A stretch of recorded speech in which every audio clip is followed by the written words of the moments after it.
relationship to new areas of cooperation.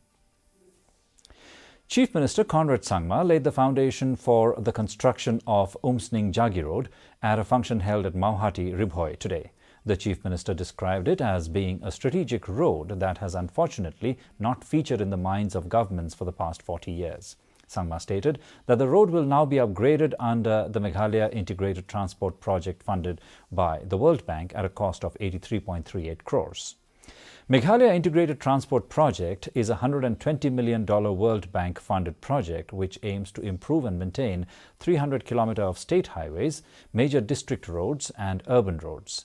The Chief Minister also stated that the black topping of this road was undertaken during his father, the late P.A. Sangma's tenure as Chief Minister.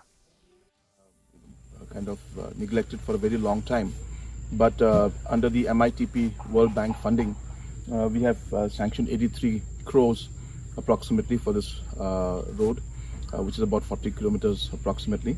And today we'll be laying the foundation stone for it, and the works should start within a month or so. And we're happy that finally this road has, which is a very important connectivity to Jagi Road and for the people of this area. Minister in charge PWD Roads